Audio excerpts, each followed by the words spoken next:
I mean,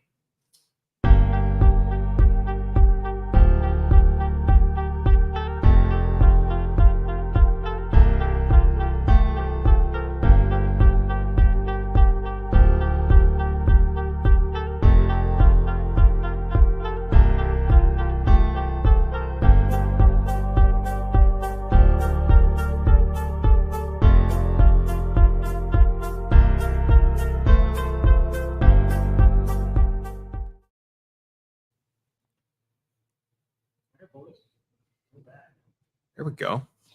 we're back. Just the three of us again today. The Like old OGs. times. Yeah. Yeah, I like how every episode there's a new lineup of hosts. It's never been consistent. Just want to keep people guessing. Well, yeah, honestly, I think that's kind of the benefit of this is, we've got two agents who are also investors Yeah. who have very different strategies. We got Yeah. two wholesalers who are investors and have their own very different strategies. You've got, a contractor / flipper who's got his own strat. Like, we bring a little Yeah, diversity. we bring everything. Yeah, so we should bounce around. I don't know. I kind of wanted to start with what you guys been up to recently? Instead of talking about real estate all the time. Yeah. Well, I think we have to do our intro, don't we? Not really. We can. Welcome back to the Indie Investor Speakeasy. For those of you not listening live, I guess. But yeah, just Nick, Randy, and I here today. And honestly, we haven't really talked about what we're like a lot of times, we haven't really talked about what we're gonna talk about today. But yeah, I was just gonna talk about or start off with what have you guys been up to? Little icebreaker. Instead of actually like going straight into some real estate stuff. Randy, do you want to kick it off? Sure, because it's short and sweet. I'm outside of real estate. Life's just busy with kids in school, kids in soccer. Fall's coming up, so holidays are around the corner. I see the calendar filling up. I see every window of our opportunity to go golfing shrink. Randy and I have done a bad job about that this summer. Yeah, so kind of exiting the season of back to school, and kind of entering the season of get ready for the holidays. So that's just been nuts around my house, man. Nice. Well, yeah, things have been a little nuts here on our end. At Off Leash Construction, we've had a lot of vacations here over the last couple of weeks, which has been absolutely demoralizing for me, trying to make sure that everybody is getting what they need from us. Continuing to hire, which is kind of cool. Really. Yeah, you guys are blowing up as far as employees. Yeah, which is absolutely terrifying. It's that whole thing, and we talk, and I know you said you wanted to wait on real estate, but that first jump, making those investments is like such a scary thing for people as they're getting started. I'll tell you, I'm going through those exact same emotions that I went through back in 2017 when I started doing this with hiring people. Just on the business side. Yeah, just on the business, like hiring people is terrifying. And it's because I'm now taking responsibility for taking care of these people's families and supporting their families. We were talking about it a couple minutes ago, but we've just bought our first vans here for the company. We spent 6 digits on vans here over the last couple of days, which is just absolutely terrifying. And like, I've made way bigger real estate transactions than that, but this is way scarier than most of those. And so trying to power through on that, and honestly just trying to pack 5 days worth of work into 4, because tomorrow I'm heading up to Michigan to watch my Trojans beat the hell out of the Wolverines. You're going to the game? Are you really? Hell yeah, I am. Nice. Hell yeah, dude. Yeah, I'm pretty stoked. That's awesome. My buddies, my college buddies and I do about one trip every year. Oh, so you love that they're in the Big Ten now? Oh my God. That works out so well for you. Oh my God. 26, they're going to play at IU. We're doing a tailgate down at the Wilds. It's going to be, dude, I'll go to that. That's awesome. I'll go too. I know my wife, Caitlin, she's an IU grad, so she'd be down for that too. We're going to need to set up tents and stuff at the Wilds and do some glamping. That'd be so cool. That's awesome. Yeah. I need to block off that weekend. Yeah. Right now. Right now. Yeah. Don't forget about it. Hey, Claire, no more bookings. Yeah. How about you, Brooks? What are you about to do, buddy? Probably same thing as Randy, really. Just looking at my fall calendar, and it's just like everything is filling up and feels like every weekend is filling up. between weddings or travel with to go see friends or friends coming into town or family coming into town, going to see family. So yeah, which I'm not really looking forward to because Nick and I have had some terrible travel experiences recently with airline stuff. So It's been bad out there.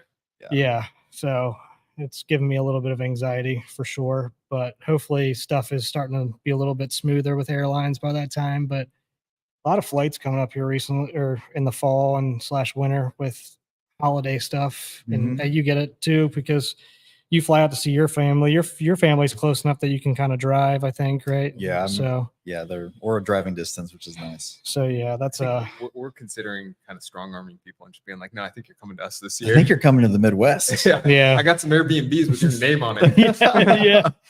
Yeah. That's take that as a loss on write-offs, right? Yeah. So That's yeah. a vacancy expense on STRs. Yeah, exactly. Yeah. So yeah, that's kind of all I've been up to.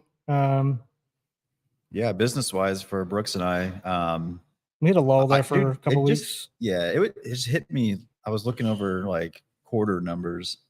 I'm like, shit, we're going in the fourth quarter. Yeah. Like it's Here. yeah, It's time to buckle down. kind of buckle down and round out the year. So yeah, things have been kind of what I've always seen, like every time, like from August through September, at least in our space, things kind of slow down a little bit because sellers that have kids, they're back to school, they don't want to sell.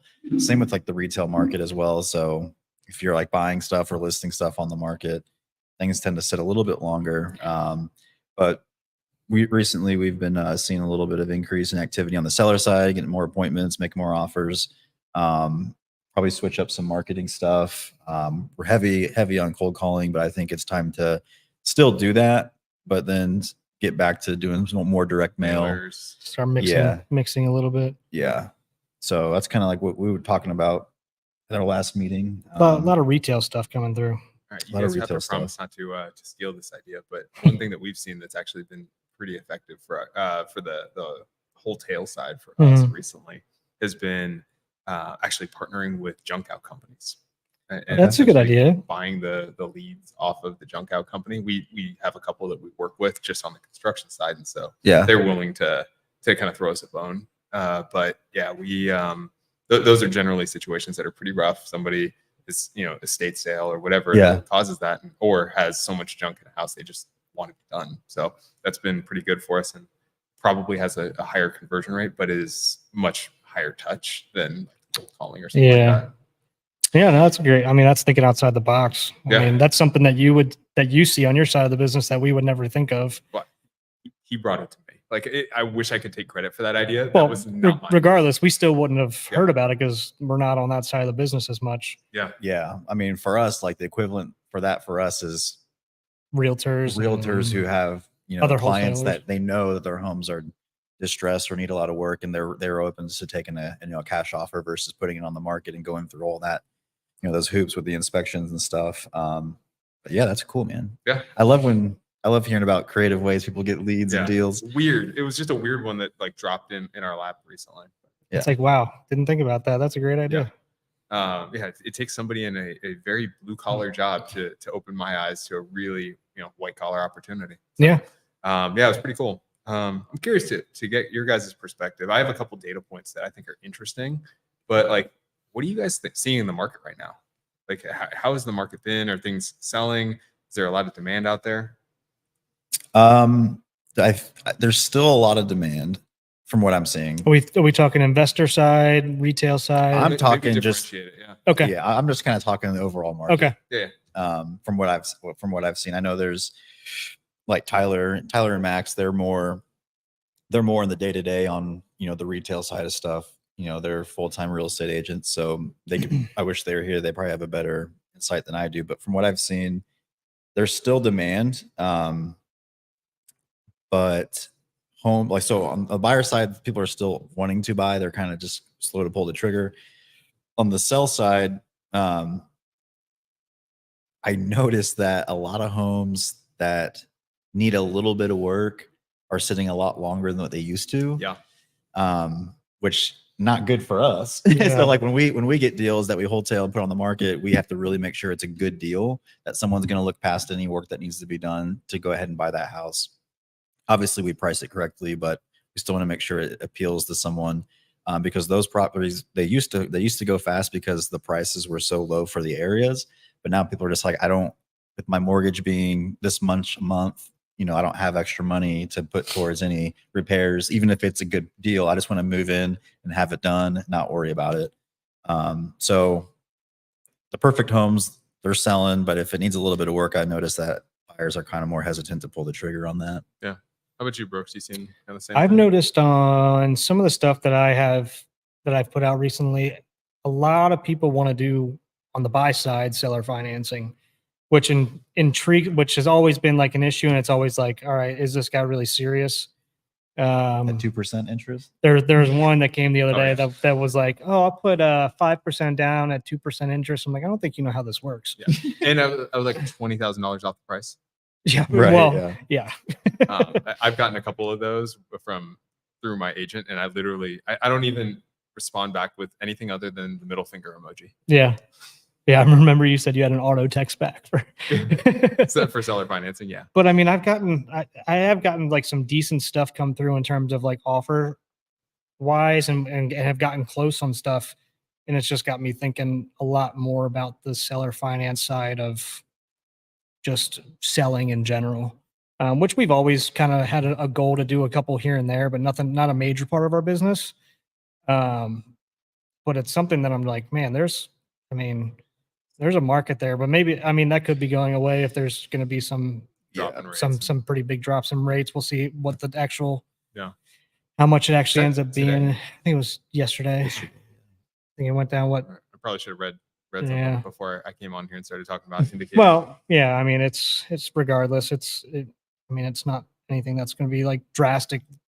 We'll see how it shifts the market, but Well, here's So- what I'll tell you. There were a couple of data points that I thought were interesting, just from like a market, both from a real estate perspective, but also kind of the wider market as I'm seeing it right now. I got quoted today a mortgage at 6.45 on a DSCR on an Airbnb property. So like that is so much That's- better than yeah. what we've seen Yeah. here over the last, like that's like a point. it's like Lower. a point and a half almost, right? Yeah, I mean, I we were mean- closer to 8 there for a little bit. Yeah, so I was generally getting 7.5 when others were getting 8s. So Yeah. about a point, I'd say, which I think is an indication that, you know, there's liquidity in the market, which is good. I've had a couple of turnkey type properties start getting a lot of interest from the investor side of things, Okay. and That's good news. a couple offers, and like have one under contract. So pretty happy about that side of things.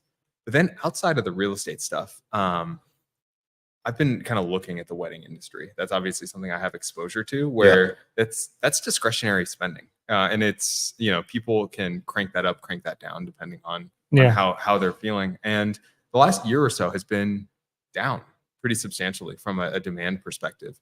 And what I'll tell you here is, over the last 2 months, we have had our best months ever for like that month, like of the year. But then also like actually at the Wilds, we had our best month that in the history of it, even before I owned it last month. So it does feel like, at least in the areas where I have visibility, that there is some positive sentiment towards Yeah. spending right now, like almost like stimmy times. It feels. Is like. that something like where everybody tried to save a little bit of money and go to like micro weddings and stuff like that? That was a huge thing, yeah. Remote weddings obviously were a Yeah. thing during COVID, but yeah, micro weddings were a trend for a while. It does feel like that's reversing. And what was interesting is back in 2023 and the end of 2023 and the beginning of 2024, guest counts were down by on average about 10% of what they normally are.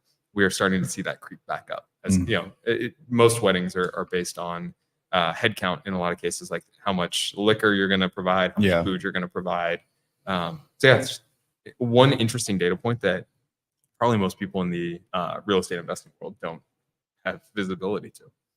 Yeah, I mean, it's a good sign for everybody, right? If people are willing to spend Yeah. more money, especially on something that's high retail cost. Very high ticket, yeah. So, yeah, other than that, I also wanted to ask to see like, everyone's kind of takeaway from last week's episode a little bit with Steve and Dave, since they're always a wealth of knowledge and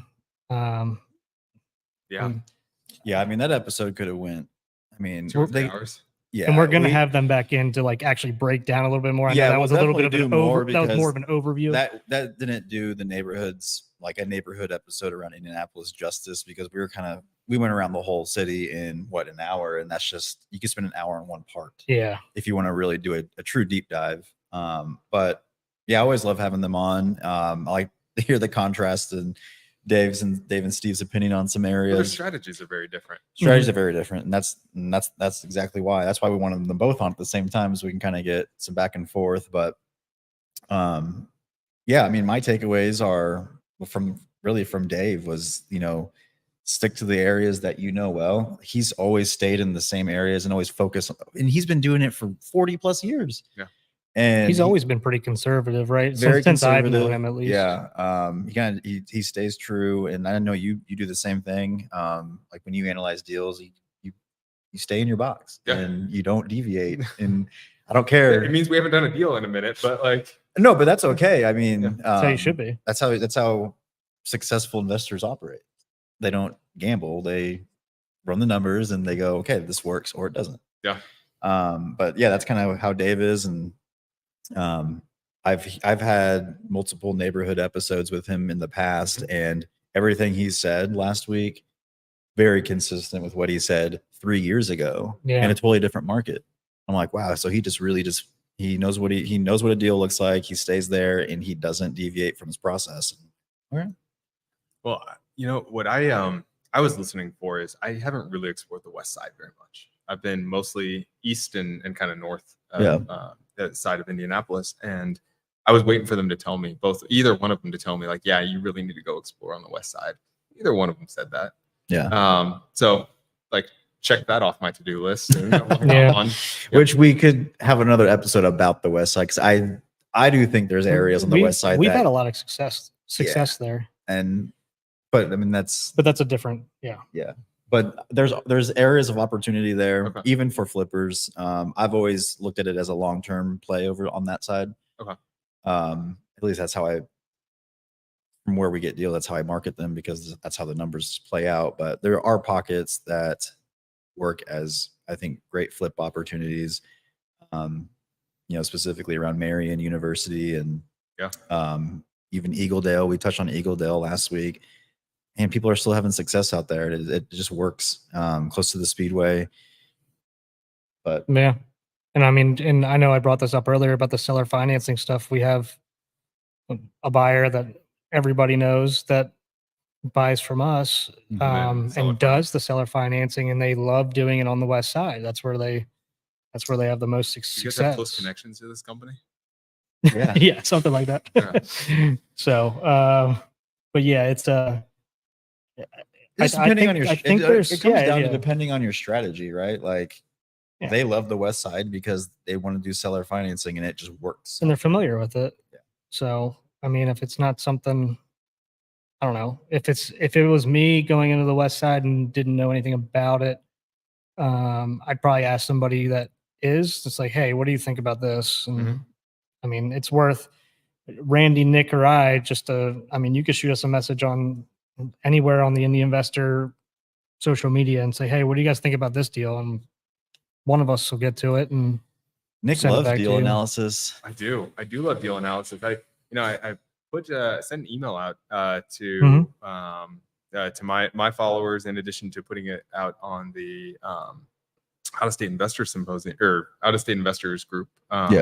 But yeah, love doing deal analysis, and like I honestly do that probably once, twice a week, depending on the week. Just like putting myself out there for an office hours to come on in. Also, like, totally free, doesn't cost anybody anything. But Paul does that every Tuesday. If somebody has any questions about construction, he just like sits there for an hour and gets peppered with questions, gets peppered with deals. Like, that's a freaking awesome way of I saw your email today. It looked very nice. Thank you. Yeah, I can't take any credit. I gotta say that free estimator tool. That's pretty good. Yeah. So Nick has built some really cool calculators. Free though, like that is people like used to have to pay a lot of money for something like that. Yeah, offleashconstruction.com/estimator. Like there's no obligation. We don't track, like, I'm not a good enough programmer to track anything that's being done there. That is literally just, I got tired of answering the same question over and over again. Yeah. And so I put it out there. I have something in the works that's like even a little bit cooler. So Yeah. we were talking about Upwork earlier. Like, I think in the next couple of weeks, we'll have something out there that integrates that, but then also like the entire deal analyzer right Yeah. there in the web app that you can very quickly go through and have an answer of, is this a good deal or not? Yeah. I know he's got a couple different calculators that he's shared with me, and I know he shared with a bunch of people that, I mean, if you reach out, I'm sure he wouldn't mind. Oh yeah. But he's built some cool stuff, and you can mess with them, and because not everybody's numbers and buy box and everything like that are the same. So you can mess with all that, but yeah, he's put some good looking calculators together that really show you however much data you want to see or don't want to see. Yeah. So That's always the interesting piece is like, it's that balance between power and convenience. Like, the more powerful it is, the harder it is to get to an answer. And so you kind of want to find that balance. Yeah. So that's been something we've really been working on. Yeah, too much data, then you're starting to play that guessing game in your head. Like, all right, this looks good, but this doesn't look good. This looks good, but this doesn't look good. So Absolutely. yeah. The one other thing I'll just say, like, kind of based on the conversation we had last week with the two grumpy grandpas of Indianapolis, but then also some conversations I've had recently is figure out what your strategy is. Like, don't in one area decide you're gonna look at Airbnbs, and another you're gonna be a long-term investor, and another you're gonna be a flipper. Like, especially if you're just getting started, focus on like, hey, this is my strategy. I'm going to spend the next 3 to 6 months mastering this strategy. Yeah. And I'm going to get a deal. And if the next 3 to 6 months it doesn't work, then it's okay to switch your strategy. I've talked to a couple of people recently who are all over the place. And I'm like, well, what's a good deal? And they're like, that's why they're calling you, right?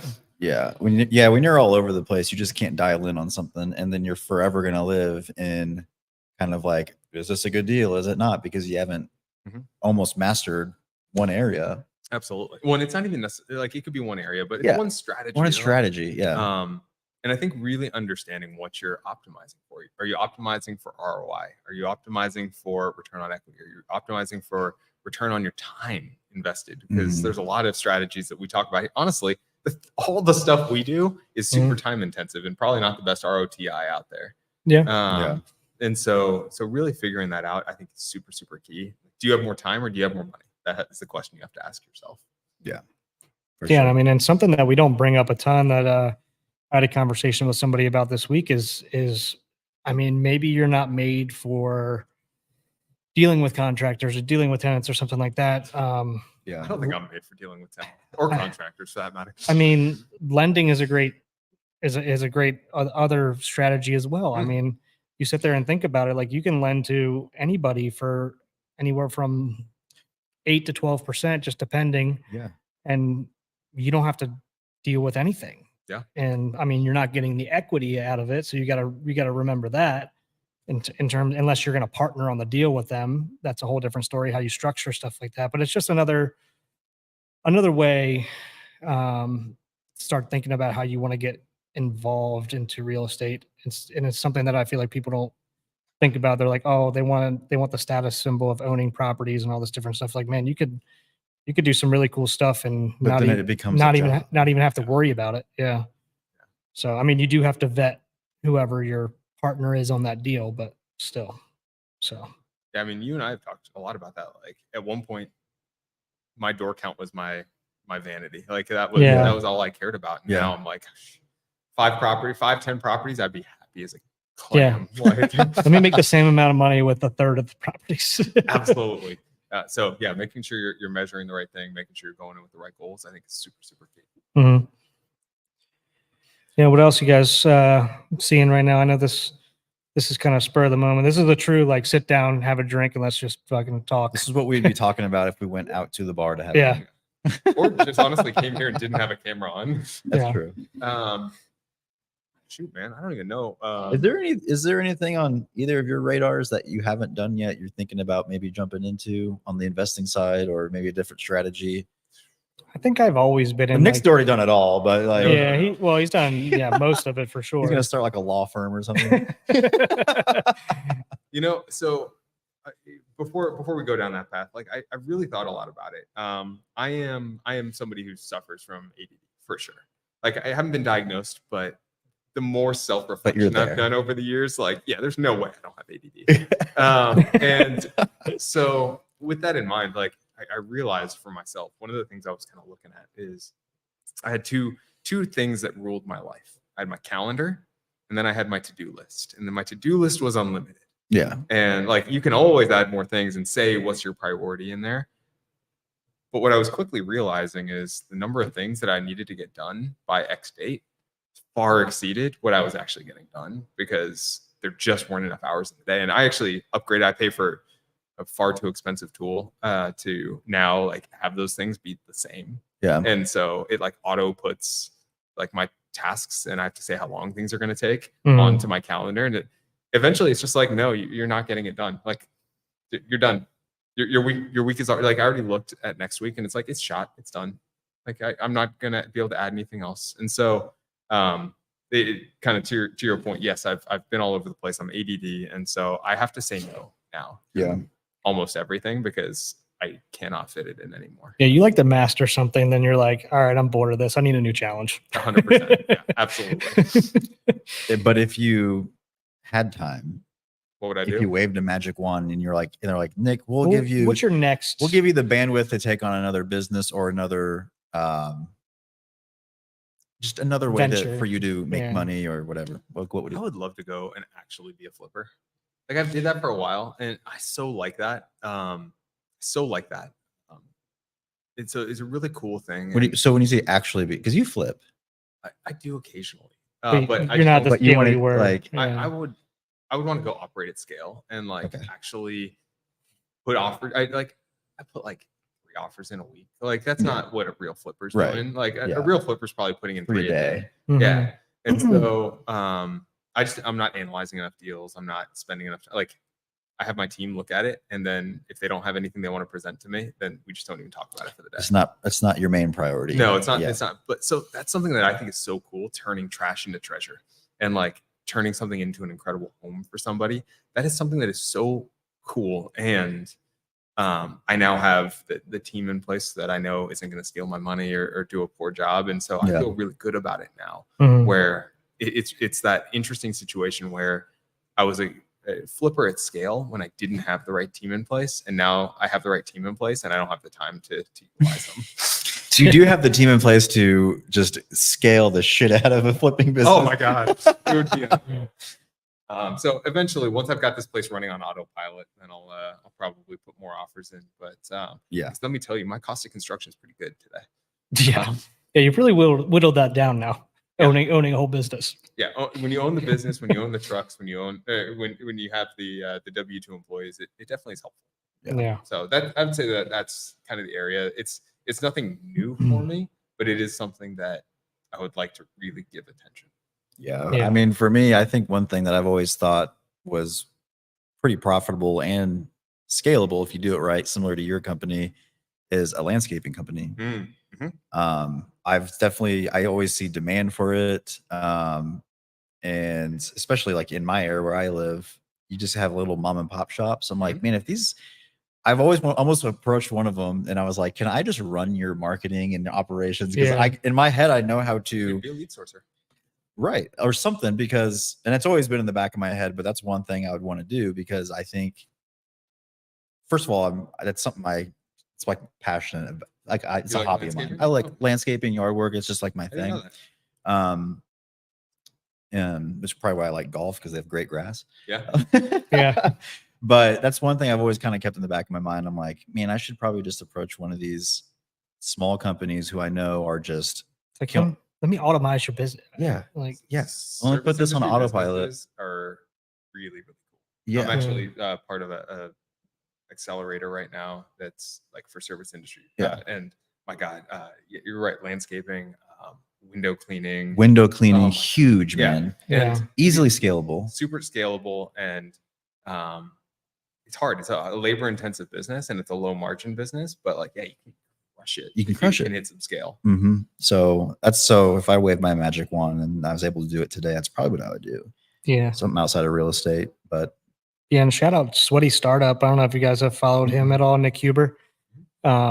He started, well, I know his brother was doing landscaping, and I think they're from Southern Indiana or somewhere around there. And he's from Indiana as well, obviously, their family is, but he lives out in Georgia now. And he started with like the first business he did was like collecting people's books and storing them, like a true like sweaty startup, like a service-based industry. So that just reminded me of like I've been following him for years and years and years now, and I don't always agree with everything that he says, but like there was some cool stuff about like what you're talking about. Like these little mom and pop shops would be like if one of them just decided to have like good marketing and a website and like automation and stuff like that, and actually pay for some. they would get They more would jobs, they would larger jobs. They would just blow everybody out of the water. Yes. So that, I mean, that just kind of hit a bell with me when you now- said that. Now that you say that, like I've got my favorite landscaper who is kind of a little old school. Probably text only. And Yeah, and like you're right. I could go in there and I could supercharge his if that's what he wanted. Yeah. yeah.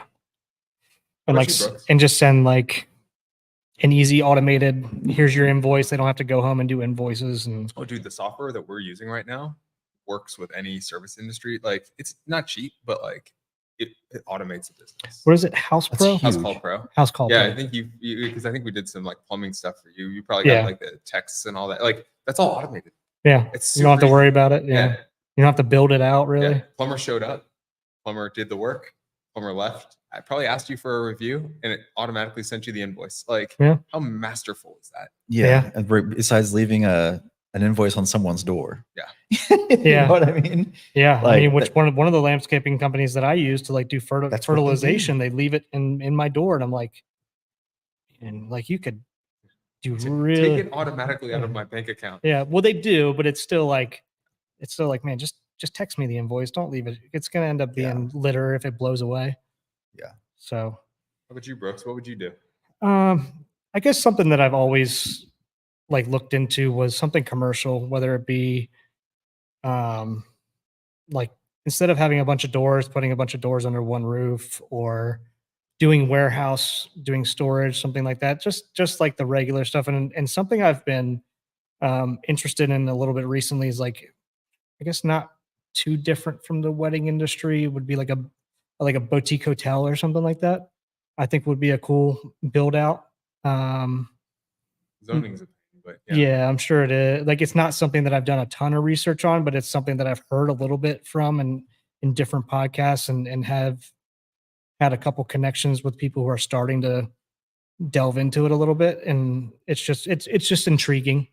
So that would be something if I had zero worries, no money, nothing like that. You and it's need, like, you need something to nothing do. needs something to do. It's something I would definitely would like to dive into and investigate. I And tried to do that. That's a project I would love to be a part of. Yeah. Dude, that's the kind of stuff I really enjoy, setting up the automations. Like that's my superpower, is seeing like the holes in the business, and yeah, kind of did that at the Wilds. With it's obviously not at that scale from a I think so. just from a hotel an accommodations perspective. It's not at that scale. Well, But that is something that I think and you might be there someday. We've talked about that. it's on the radar. Yeah. It's on the radar. It has not been a priority, but it is on the radar. Yeah. Nick's definitely somebody, if I ever have like something like that, I'd be like, here's what I think, come poke holes. Yeah. So, but yeah, that's probably what I don't know, something that I've just heard over the past couple of months. I'm like, that sounds like something cool that I would enjoy. I don't know what the profit margins look like. I haven't delved into numbers or anything like that, but I'm like, oh, that's intriguing. So We can figure it out. Wouldn't be that hard. it's all figure outable, right? Absolutely. Figure it out as you go. So anything else that we can that you guys Anything have else you guys are seeing? come across? Dude, I've been boring. I've been heads down. Like I Yeah. don't even talk to you except for here. I know. It's I noticed that. I was thinking about that the other day. I was like, I never talk to Nick anymore if I'm not at the water bowl. If it's not on video, it doesn't happen. But Yeah, Yeah. we got to do this more often when the cameras are off. Get to be a little more honest. Yeah, I think we're pretty honest Yeah, on here, sure, to be we honest are. with you. I mean, yeah, like what Randy said, like this part of the year, every year is always slow. And like, this is probably the It time where it's is. going to start picking up. But I mean, we've had a dead couple weeks here where in terms Q4 of- for us last year was busy. yeah, Q4 in previous years I've seen has been one of the best that I've personally had. So I'm excited for the fourth quarter to come up. Usually picks up, like Brooke said, and and it's all going to pick up at once, and then you're going to be scrambling to find Exactly. capital for something Yeah. or this or but that. I love the chaos. I know. I do. I love the chaos. If there's not chaos, I'm bored. I'm like, I just need something that's keep I me need on my something to toes. go wrong. Yeah. Well, like- not too wrong, but It's like you got 0 closings for 2 weeks, and it's like now you got 3 today. It's like, yeah. fuck. 3 today, and the wire is not there. Yeah. For 2 out of 3. For 2 Yeah. out of the 3. Yeah. So no, I'm excited. Fourth quarter for you, is that looking just as busy as ever? Or So we haven't been around long enough to really have any. but I mean, like schedule wise, like Oh, yeah. yeah. Our pipeline's full. We're hiring. So we're kind of in the position right now where I'm learning a lot about the industry around hiring, specifically like the blue collar, the tradesmen, and all of that. You know, we'll interview 12 to 16 people every week. Half of them won't show up. Then we'll end up hiring 2 or 3. One of them will show up on start day, and then we probably have to fire about half of those guys after a week or 2. So we're in scale mode, trying to do more in-house has been our objective, because subs are never going to care as much as your guys are. Yeah. Subs aren't the Yeah. kind of people who show up at 8:00 for Monday Night Football and hang out with you till 11:30, and just Yeah. build your culture around. And so, we've got 30 active jobs today. We're on our pipeline is full. We got 2 sales guys now working for us doing estimation. So, lots of opportunity for us to improve. We're definitely stumbling in the growth, which I think every Which is company normal. does. Yeah. But I think we're doing all the right things to kind of get past it and keep that pipeline full. Is there a hiring service that you can go to like stream that, line that, and take that off your plate? There is. Or you Paul don't- would never trust it. Okay.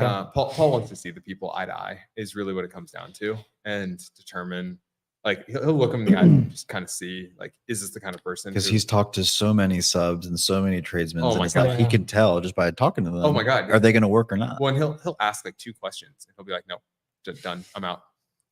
And so there absolutely are. And my God, there's one guy that will not give up in trying to talk to me. I refuse to talk to this hiring service because we talked once. But yeah, Mhm. I gotta respect the guy's hustle. But I am absolutely not going to talk to Zach. It's not going to happen. If he's watching. Yeah. I blocked his number on all my phones. I blocked his number, and he's persistent. I'm sure he's going to find a way into my life. Yeah. I respect it. Yeah. I was just, I don't know, thinking out loud. Is there going to become a time to where, like, do we just do you take Paul out of that, like doing that, his time that he puts into that? And Oh yeah. Paul could probably just be the last interview. Yeah. Maybe eventually he's not the initial one. That- He's just like, okay, well, you passed the you test. guys are making me angry that you guys are like already ahead of like the things that are on my to-do list, like 6 days in the future. Like legitimately, I put that on there yeah. where it's I was like, I need to rework the hiring process where like somebody has a phone interview before we ever bring them on site, and like Yeah. at least half an hour. of Like our an time. initial Yeah, screening. I used to suck at interviews before I ever started hiring people. And when I started, I always wanted to be the first interview if it was someone that's going to be directly under me. Learn very quickly that's not how you do it. You have to kind of see if they can break through levels of, hey, let's have someone in your same seat interview you. And then it goes to maybe a different department head. Yeah. And then if you can get past the third interview, which is me, or if they're working directly under me, I'd be the last one. Yeah. And then I just make the final decision. Yeah. And that worked out well, because then I wasn't wasting my time with people who weren't going to work from the get-go, which Paul is probably doing that. Yeah. And Yeah, no, He you're could And it's just be probably he- harder with contractors too. It's- I'm sure it is. Yeah. It's just my Yeah, experience. That's how yeah. it's worked best for me. And Yeah. No, it needs reworking. I don't have fully formed thought yet on what Yeah. that looks like. Paul and I always have a list of like 10 things Paul and I need to talk about. And so that's one of the things that's sitting there on the list is like over a bourbon. Like, Yeah, we need a 2-hour coming into the speakeasy and let's think through these. Brainstorm. let's have a live interview. No, I'm kidding. Yeah, let's do it on camera. You know what? We should start doing our interviews on here. And if they're not willing to do it, then they're probably not the person for us. You know what? You're not willing to drink bourbon? Sorry. This isn't probably the right company. You don't Well- like dogs? This probably isn't the right company for you. Dogs Yeah. are in our logo. Yeah, well, I mean, it would be a rough look to rough. It would be a rough Ooh. look, no pun intended. I mean, if they come on live interview and then like, oh, this guy stopped showing up for Nick. All these like these investors that watch the show Don't hire this guy. probably aren't going to want to hire him. We won't put anything out there. We'll just say, oh, well, we had to move on from this guy. Yeah. That's it. They can make their own decisions. It's not the worst idea in the world. I don't know if we'll probably implement that. No, one, no, but no, no, no, not at all. But yeah, I mean, I think it'd be fun. Yeah. Social experiment. I feel like we're getting into some Hunger Games type stuff. Yeah. Yeah. So, but yeah, I don't have anything else unless you guys do. No, I'll plug one more time. I do think more people need to check out the offleashconstruction.com/estimator site. Absolutely. That thing is, I think you're a fool if you don't. yeah, well, that's the best feedback I've gotten, and it has our kind of default pricing. But if you're in a different market, you're not stuck with our pricing. Yeah. You can go in there and adjust it yourself. You can Mhm. print it off. Like, it makes it super, super easy to go in there and just very quickly, without wasting your agent's time, without wasting your contractor's time, Yeah. without wasting anybody's time, just like in 30 seconds, put together a rough scope of work that allows you to have an understanding of, does this make sense to even go down? Is it the next close? step? Yeah. Yeah. So Yeah. I would say that's the only plug I've got, and then feel free to reach out if you guys want to go deeper. Yeah. Sounds good. The only plug I got is that I think we're going to start doing more of these live ones. So, I mean, we haven't done a real good job of actually putting out a bird call in the morning to say we're going to do them. It's usually maybe an hour in advance. So I Not- found out an hour in advance. not giving, I not, find out 5 minutes in advance. not giving a ton of heads up, but definitely something that we're going to start doing a little bit more of. Nick does a weekly. I think you're still doing a weekly or bi-weekly. Yeah, it depends. Depends on your Get schedule. on my distribution list, and Yeah. you'll get an email, or follow me on Facebook, and you'll get the notifications to sign up Yeah, for office hours. he does off leash office hours. We're kind of like something we would want to do as well, but you get access to all three of us, and like, hey, let's just talk, whatever you need. Yeah. So Hop on, ask questions. yeah. So just a heads up for that. So we'll do a better job of definitely putting that out, giving the bird call a little bit earlier than an hour in advance. And yeah, just come on, ask some questions. Nick's Bring is, some topics. That they Nick's wanna is hear more of a about. live Zoom, so you can kind of like Yeah. chime in, but we'll probably do like Do a we get to see them up there if that happens? well, we'll do like a chat, so you'll see the chat up Oh, there. cool. So like ask a question and we'll put it on the screen. So like Yeah. So what you guys can't see is we got a big old screen in front of us right if now. somebody put a question up, I could put it on the screen like that, and we could just read it off Oh, cool. and talk about Nice. it. Sweet. But yeah, keep an eye out for that. And if you need off-market properties, Randy and I are here for you. If you need construction, Nick's here for you. He's even got some off-market stuff that comes through that's really good. Occasionally. If you're getting married, Yeah. The Wilds wedding venue, Laurel Mill wedding venues are freaking Beautiful awesome. And it's properties. about to be fall. It's Oh gonna my be God. beautiful You know, there. we have 6 weddings this weekend. This oh weekend. my, Between the two Goodness. venues, we got 4 at the Wilds, Thursday to 2 at Laurel Mill. Monday, Yeah. Thursday, Friday, Saturday, Sunday, Monday. Yeah. Thursday, Friday, Saturday, Sunday, and then Saturday, Sunday. The other one. Fall weddings, man. Yeah, In my Indiana, goodness. can't beat them. It's oh my god, dude, Brown County too. Yeah. Yeah. You haven't been down to the Wilds yet. You gotta I know I get down there. haven't. You Yeah. gotta do a weekend away with the family. I'll hook it up. Yeah. Just let me know. Caitlin and I were like, we were going for a walk today, and like the leaves were falling. We're like, man, we both said like, I miss when we went down with Diane, with you and Diane, and took the Took the gator out, Polaris out. took the Polaris out.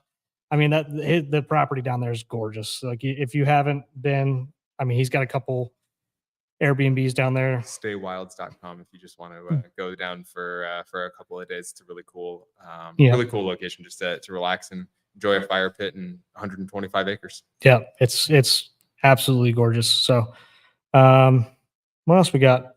I think that's it, man. If you're looking for some realtors, some of our co-hosts at Roots Realty, reach out to them. They've got another event coming up in December, so Okay. anybody who's local should sign up for that and take a look. Another master class. Is that what they're calling it? Sure. Yeah. It is. I mean, every time you Oh, go, yeah. you learn a lot. So Like Yeah. honestly, they only have the top guests, like the founder of at Realty, myself as hosts. You know. Yeah. top notch. Yeah. Top notch. No, but it's awesome. And they always do that at Goodman House, which is an awesome distillery here in Indy, if you haven't been. But yeah, that's all I got. That's all. Well, thanks All right. for listening. Thanks, guys.